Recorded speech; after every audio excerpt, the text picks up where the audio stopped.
स्वागत है आपका फिर से हमारे चैनल बिलियंस 53 में। तो हमने इसके प्रीवियस लेक्चर नंबर 10 में प्रश्न नंबर 200 तक हमने अति लघु उत्तरीय प्रश्न एसएसटी 5वें पेपर सेकंड सेमेस्टर में अभ्यास कर लिया है। तो चलिए आप लोग नेक्स्ट प्रश्न देखने के लिए चैनल को सब्सक्राइब कर लीजिए। वीडियो पसंद आए तो लाइक कर दीजिए। टेलीग्राम जुड़ के पीडीएफ डाउनलोड कर सकते हैं और मैंने प्लेलिस्ट बना दिया है, वहाँ से जाकर आप लोग सारे सब्जेक्ट को पढ़ सकते हैं फ्री ऑफ कॉस्ट। देखिए 201 सूफी संतों का जीवन कैसा था। तो सूफी संतों ने खानकाह बनवाए। तो सूफी संतों ने क्या बनवाए? खानकाह बनवाए, जहां वह स्वयं रहते थे, उपदेश देते थे और मानव सेवा भी करते थे। नेक्स्ट प्रश्न देखिए 202। प्रश्न नंबर 202 क्या है? भक्ति आंदोलन क्या है? तो भक्ति की धारणा का अर्थ एकेश्वर के प्रति सच्ची निष्ठा है। तो भक्ति आंदोलन क्या करता था? एकेश्वरवाद की बात करता है, यानी कि एक ईश्वर की बात करता है। भक्ति आंदोलन के उपासकों ने विधियों के रूप में कर्मकांडों तथा यज्ञों का परित्याग किया। तो जो भी कर्मकांड और यज्ञ होते हैं इनको त्याग किया। भक्ति आंदोलन के लोगों ने कहा कि एक ही ईश्वर है। प्रश्न नंबर 203। एक कैलेंडर वर्ष में अधिकतम कितने ग्रहण हो सकते हैं? तो एक साल में 365 दिन। तो एक कैलेंडर वर्ष में कितने ग्रहण हो सकते हैं, यानी कि साल भर में कितने ग्रहण लगेंगे? चंद्र ग्रहण या सूर्य ग्रहण? तो 7। तो 7 ग्रहण लग सकते हैं। नेक्स्ट प्रश्न, अगर आपको वीडियो का स्पीड थोड़ा तेजी करना है तो आप लोग तेज कर लीजिएगा 1.5 पे या 1.25 पे। स्थल मंडल क्या है? 204वां प्रश्न। तो पृथ्वी का धरातलीय भाग स्थल मंडल कहलाता है। तो पृथ्वी का जो धरातल वाला भाग होता है उसको स्थल कहते हैं, जो कि विभिन्न प्रकार की चट्टानों से मिलकर बना हुआ है। नेक्स्ट प्रश्न 205। पृथ्वी के विभिन्न परिमंडलों के नाम लिखिए। तो पृथ्वी के विभिन्न परिमंडल में स्थल मंडल है, वायुमंडल है, जलमंडल है और जैवमंडल है। तो पृथ्वी के विभिन्न परिमंडल में क्या हो गया आपका? स्थल मंडल, वायुमंडल, जलमंडल और जैवमंडल। नेक्स्ट प्रश्न देखिए 207। प्रश्न नंबर 207 क्या है? 7 महाद्वीपों के नाम बताइए। तो एशिया महाद्वीप, यूरोप महाद्वीप, अफ्रीका महाद्वीप, उत्तरी अमेरिका महाद्वीप, दक्षिणी अमेरिका महाद्वीप, ऑस्ट्रेलिया महाद्वीप तथा अंटार्कटिका महाद्वीप। तो 7 महाद्वीप हो गए। नेक्स्ट प्रश्न 207। नीला ग्रह किसे कहा जाता है? तो नीला ग्रह पृथ्वी को कहा जाता है। प्रश्न नंबर 208। भूपर्पटी किसे कहते हैं? तो पृथ्वी के सबसे ऊपरी परत को भूपर्पटी या क्रस्ट कहा जाता है। तो देखिए यही पृथ्वी का सबसे ऊपरी परत है, इसी को क्रस्ट कहते हैं या भूपर्पटी। उसके बाद दूसरे परत को मेंटल कहते हैं और सबसे लास्ट वाले को कोर या क्रोड कहते हैं। और ये क्या होता है? एक इंटरनल क्रोड और एक एक्सटर्नल क्रोड में बटा होता है। नेक्स्ट प्रश्न देखिए 209। 209 प्रश्न क्या है? चंद्रगुप्त मौर्य के राज्य का सीमा विस्तार कहाँ से कहाँ तक था? तो चंद्रगुप्त मौर्य का साम्राज्य पश्चिम में हिंदुकुश पर्वत से, तो देखिए तो पश्चिम में कहाँ से? ये भारत का नक्शा है तो ये पूर्व है, ये पश्चिम है। तो पश्चिम में हिंदुकुश पर्वत से लेकर के पूर्व में ये जो बंगाल की खाड़ी, तो पूर्व में जो बंगाल की खाड़ी है एवं उत्तर में, ये उत्तर में हिमालय से लेकर दक्षिण में मैसूर तक विस्तृत था। लगभग इतने पूरे भारत पर क्या था? चंद्रगुप्त मौर्य के राज्य का सीमा विस्तार था। तो पश्चिम में हिंदुकुश पर्वत से लेकर पूर्व में बंगाल की खाड़ी तक और उत्तर में हिमालय से लेकर के दक्षिण के मैसूर तक विस्तृत था। नेक्स्ट प्रश्न देखिए 210। चंद्रगुप्त के विषय में जानने के मुख्य स्रोत क्या हैं?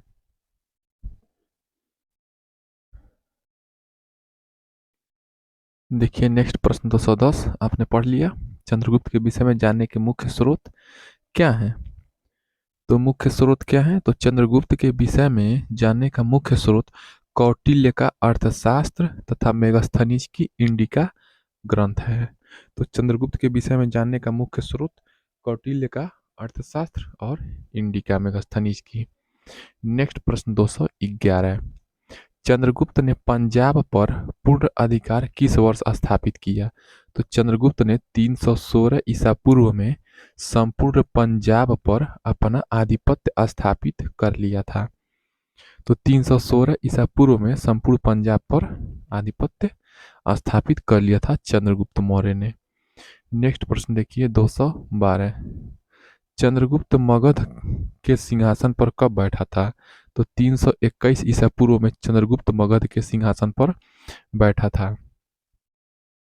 यानी कि जब 316 ईसा पूर्व में चंद्रगुप्त ने पंजाब पर अपना संपूर्ण अधिकार जब जमा लिया, तो 5 साल बाद उसने जब पंजाब पर आक्रमण करके और उसने जब 5 साल बाद क्या किया, वो मगध की गद्दी पर बैठा। नेक्स्ट प्रश्न देखिए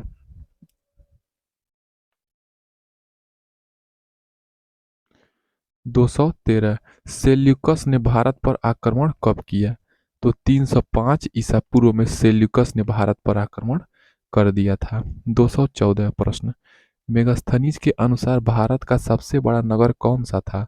तो मेगास्थनीज के अनुसार भारत का सबसे बड़ा नगर पाटलिपुत्र था। 215वां प्रश्न। मौर्य शासन में सेना का संगठन करने वाले मंडल में सदस्यों की संख्या कितनी है? तो 30 सदस्य। जब मौर्य शासन चल रहा था उस टाइम सेना का संगठन करने वाले मंडल की सदस्यों की संख्या 30 थी। नेक्स्ट प्रश्न देखिए 216वां प्रश्न। तो 216वां प्रश्न क्या है? मौर्य शासन में नगर के न्यायाधीश, तो मौर्य शासन में जो नगर के न्यायाधीश थे एवं जनपदों के न्यायाधीश को क्या कहा जाता था? तो नगरों के न्यायाधीश व्यावहारिक महामात्र, तो मौर्य काल में जो नगरों के न्यायाधीश थे उनको व्यावहारिक महामात्र और जनपदों के न्यायाधीश राजुक कहलाते थे। देखेंगे, याद रखेंगे, मौर्य शासन में जो नगर के न्यायाधीश थे व्यावहारिक महामात्र और जनपद के न्यायाधीश राजुक कहलाते थे। नेक्स्ट प्रश्न 217। प्रश्न नंबर 217 क्या है? भूमि कर एकत्र करने वाले अधिकारी को क्या कहा जाता था? तो भूमि कर एकत्र करने वाले अधिकारी को अग्रम कहा जाता था मौर्य काल में। नेक्स्ट प्रश्न 218। चंद्रमा की परिक्रमा कितने समय में पूर्ण होती है? तो चंद्रमा अपने अक्ष के परितः लगभग 29 दिनों से कुछ अधिक समय में एक परिभ्रमण पूरा करता है। यानी कि चंद्रमा अपने अक्ष के परितः 29 दिन में क्या करता है, थोड़ा सा टाइम लेता है पूरा करने में। नेक्स्ट प्रश्न 219। प्रश्न नंबर 219 क्या है? मौर्य प्रशासन में तीर्थ क्या था? तो शासन की सुविधा हेतु केंद्रीय शासन कई विभागों में विभक्त था जिन्हें तीर्थ कहते थे। तो मौर्य प्रशासन में तीर्थ क्या था? तो शासन की सुविधा के लिए जो भी केंद्रीय शासन था वो कई विभागों में विभक्त था जिन्हें हम लोग तीर्थ कहते थे। जैसे हम लोग क्या है, जो सेंट्रल एडमिनिस्ट्रेशन है कई भागों में विभक्त है, उसी को हम लोग क्या कहते हैं, उसी को हम लोग तीर्थ कहते हैं। प्रश्न नंबर 220। बिंदुसार को किस और उपनाम से जाना जाता है? तो बिंदुसार को अमित्र या शत्रुओं का संहारक, तो बिंदुसार को किस और उपनाम से जाना जाता है? अमित्र नाम से, यानी कि शत्रुओं का संहारक। नेक्स्ट प्रश्न 221। परमार वंश का प्रथम स्वतंत्र शासक कौन था? तो परमार वंश का प्रथम स्वतंत्र शासक आपका सीयक अथवा श्रीहर्ष था। तो सीयक अथवा श्रीहर्ष, देखिए सीयक और श्रीहर्ष, थोड़ा सा फैक्ट है, याद करने में दिक्कत होगा। परमार वंश का प्रथम स्वतंत्र शासक, वीडियो को 2 बार देख लीजिए, याद हो जाएगा। सीयक अथवा श्रीहर्ष परमार वंश का स्वतंत्र शासक। नेक्स्ट प्रश्न 222। गढ़वालों का सर्वाधिक योग्य एवं शक्तिशाली शासक कौन था? तो गोविंद चंद्र था, 1114 से 1115 ईस्वी। गोविंद चंद्र। तो गढ़वालों का सर्वाधिक योग्य एवं शक्तिशाली शासक कौन था? गोविंद चंद्र। प्रश्न नंबर 223। जयचंद्र किस युद्ध में पराजित हुआ था? तो जयचंद्र चंदावर के युद्ध में पराजित हुआ था। तो जयचंद्र चंदावर के युद्ध में क्या हुआ था? पराजित हुआ था। प्रश्न नंबर 224। अवंती सुंदरी कौन थी? तो अवंती सुंदरी एक विदुषी यानी कि विद्वान महिला थी। तो अवंती सुंदरी क्या थी? एक विद्वान महिला थी। प्रश्न नंबर 225 देखिए, कुतुबुद्दीन ऐबक का राज्यारोहण कब हुआ? उसका राज्याभिषेक कब हुआ? तो कुतुबुद्दीन ऐबक का राज्यारोहण 25 जून 1206 में हुआ था। याद रखेंगे, 25 जून 1206 ये इंपॉर्टेंट डेट है। कुतुबुद्दीन ऐबक का राज्यारोहण 25 जून 1206। नेक्स्ट प्रश्न देखिए 226, चालीसा क्या है? तो 40 तुर्की सरदारों का गुट है। चालीसा क्या है? 40 तुर्की सरदारों का गुट है। प्रश्न नंबर 227,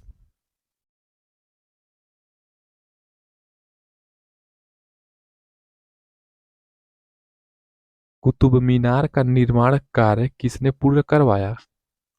तो कुतुब मीनार का पूर्ण किसने करवाया? इल्तुतमिश ने करवाया था। और नींव किसने रखा था? तो कुतुबुद्दीन ऐबक ने नींव रखा था।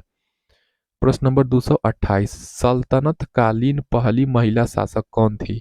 तो सल्तनत कालीन पहली महिला शासक रजिया सुल्तान थी। उनका शासनकाल था 1236 से 1246, यानी कि 10 साल। 10 साल तक सोचिए एक महिला शासक थी, वो भी सल्तनत काल में 1236 से 1246 ईसा पूर्व ईस्वी में। नेक्स्ट प्रश्न 229, खिलजी वंश का शासन कब से कब तक रहा? तो 1290 से 1320 ईस्वी तक खिलजी वंश का शासक रहा। 1290 से 1320 ईस्वी तक। नेक्स्ट प्रश्न देखिए 230, भारत में खिलजी वंश की स्थापना किसने की? तो 1290 ईस्वी में जलालुद्दीन फिरोज खिलजी। तो 1290 ईस्वी में जलालुद्दीन फिरोज खिलजी ने भारत में खिलजी वंश की स्थापना की। 231 प्रश्न, चंगेज खान ने सर्वप्रथम किस भूभाग को अपने अधीन किया? तो उत्तरी चीन के भूभाग को क्या किया? चंगेज खान मंगोल आक्रमणकारी उत्तरी चीन के भूभाग को सबसे पहले अपने अधीन किया था। नेक्स्ट प्रश्न 232, प्रश्न नंबर 232 क्या है? तैमूर का जन्म कब और कहाँ हुआ था? तो तैमूर का जन्म 1336 ईस्वी में ट्रांस अक्सियाना प्रदेश के केस नामक स्थान पर हुआ था। तो तैमूर लंग नाम है इसका। 1336 ईस्वी में ट्रांस अक्सियाना ट्रांस अक्सियाना प्रदेश के केस नामक स्थान पर हुआ था। 233वां प्रश्न, दिल्ली पर तैमूर ने आधिपत्य कब स्थापित किया? तो 1398 ईस्वी में। प्रश्न नंबर 234, सल्तनत काल का साम्राज्य कितने वर्षों तक चला? तो सल्तनत काल का साम्राज्य 320 वर्ष तक चला था। सेकेंड सबसे ज्यादा लार्जेस्ट टाइम तक सल्तनत काल चला। और इससे भी ज्यादा क्या काल कौन चला? मुगल काल।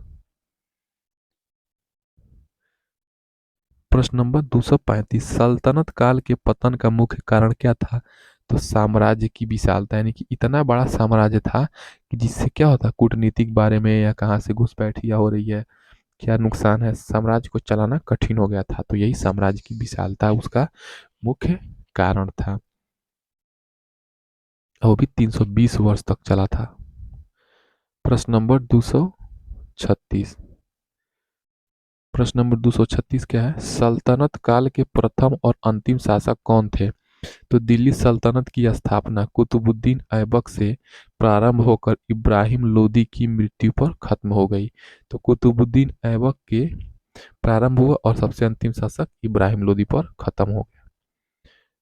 नेक्स्ट प्रश्न देखिए 237, सूफी क्या है?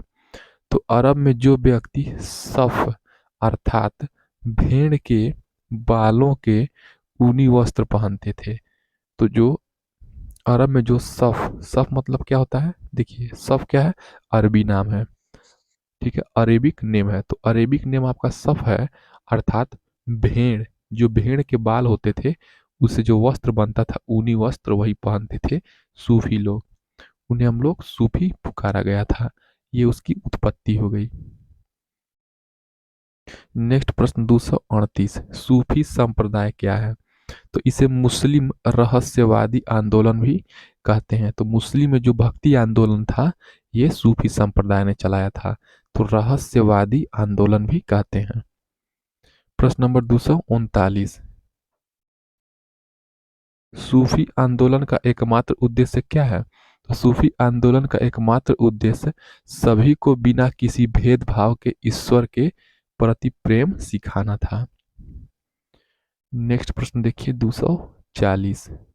240 क्या है? सूफी संप्रदाय किस संप्रदाय का अंश था? तो सूफी संप्रदाय मुस्लिम संप्रदाय का अंश था। 241वां प्रश्न, अशोक का धम्म किस सिद्धांत का अनुमोदन करता था? तो अशोक का धम्म वसुधैव कुटुंबकम के सिद्धांत का अनुमोदन करता था।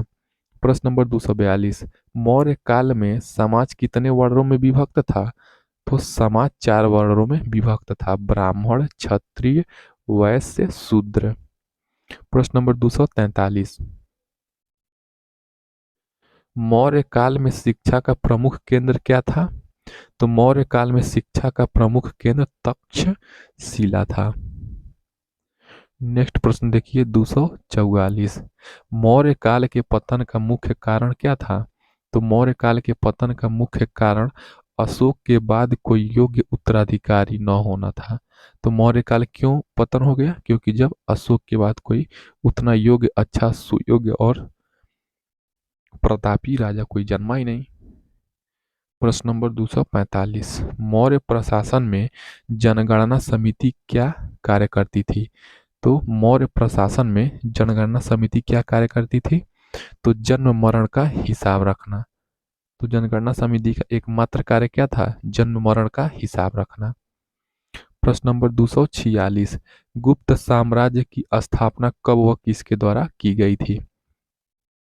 तो गुप्त साम्राज्य की स्थापना अधिराज महाराज गुप्त द्वारा 275 ईस्वी में की गई थी। तो गुप्त साम्राज्य की स्थापना कब की गई थी? 275 ईस्वी में, याद रखेंगे 275 ईस्वी। महाराज स्थापना अधिराज महाराज गुप्त ये नाम है और ये सन है। तो चलिए नेक्स्ट प्रश्न हम लोग नेक्स्ट वीडियो से पढ़ते हैं। चैनल को सब्सक्राइब कर लीजिए, वीडियो पसंद आए तो लाइक कर दीजिए। जय हिंद।